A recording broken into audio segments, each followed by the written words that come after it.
Барлықтарыңызға сәлем достар, сіздерге бүгін орама манты көрсететін боламын. Өте оңай әрі дәмді, тез жасалатын тағамның түрі.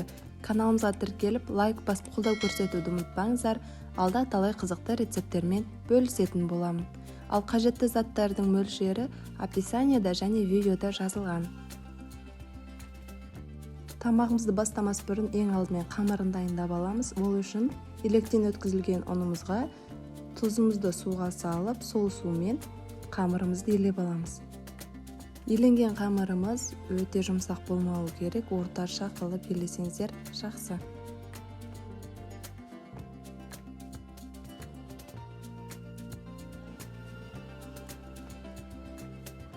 Мінекей біздің қамырымыз еленді. Енді бұны тыну үшін үстіне салфан жауып немесе болса тегешпен жауып қойып қоямыз.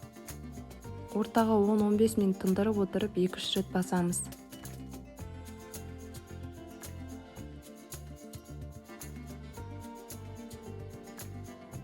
Енді орамамыздың начинкасына кірісейік. Ол үшін тартылған ет, орам жапырақ, картошка және пияз керек. Дәміне қарай тұз, бұрышын салатын боламыз. Ең алдымен барлығын пияз, картошка және орам жапырағымызды кубиктап ұсақ қылып турап алатын боламыз.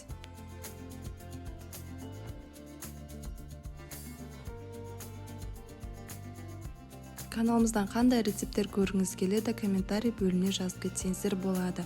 Келесіде соны пісіруге тырысамын.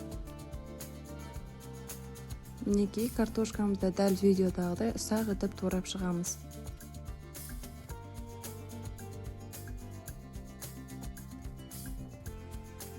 Енді орам жапырақ, яғни капустамызды тураймыз. Ол үшін бізге капустаның 4-тен 1 бөлігі жеткілікті.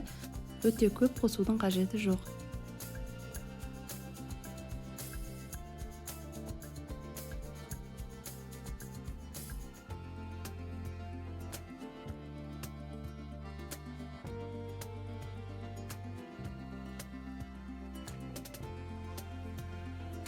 Мінекей біздің орамаға салатын салмамыз барлығы дайын тұр. Енді біз тынып тұрған тестамызды, қамырымызды 2 бөлікке бөліп, тағы да басып тындырып қоямыз. Бұл 5 минут тұрса жеткілікті.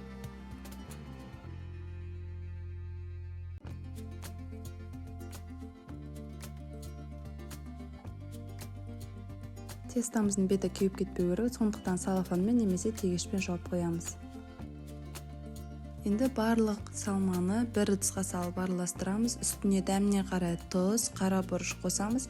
Және де менде фаршы майлы болмағандықтан 50 мл сұйық май қостым. Егер де сіздердің фарштарыңыз майлы болса, сұйық май қосудың қажеті жоқ. Біздің начинкамыз дайын. Енді тестамызды жаятын боламыз.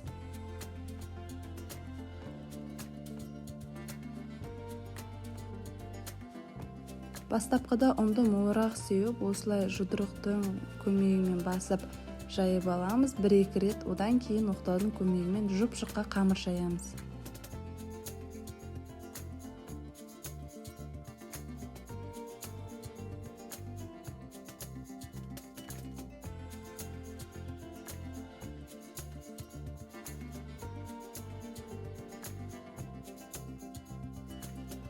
Қамырымыз жұқа әрі бір тегіс болу үшін тез жайылсын десеңіздер, осылай бүктеу әдісімен жайсаңыздар болады. Бұл арқылы қамырларыңыз тез жұқарады әрі біркелкі болады. Бұл кезде біз қамырды ұстамай жаюымыз керек. Тек оқтауды ғана ұстайсыздар.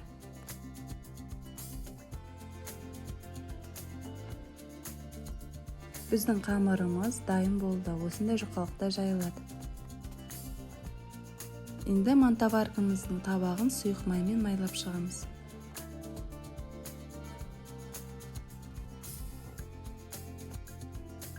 Начинканы 2 жаймаға салатындықтан өзіме ыңғайлыға осы 2 бөлікке бөліп қойдым. Енді жаймамызға осы салмасын біркелкі етіп 2-ге бөліп салып шығамыз.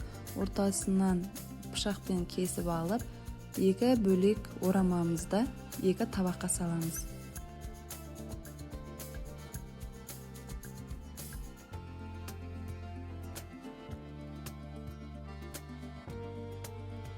Мінекей орамамызды орап болдық. Енді қайнаған суға үстіне орамамызды манта баркымен қойып пісіріп аламыз. Бұл тағам шамамен 45-50 минуттың ішінде пісіп шығады. Ораманы ұсынарда түрлі подливпен немесе кетчуп майонезбен ұсынсаңыздар болады, өз талғамдарыңызға сай.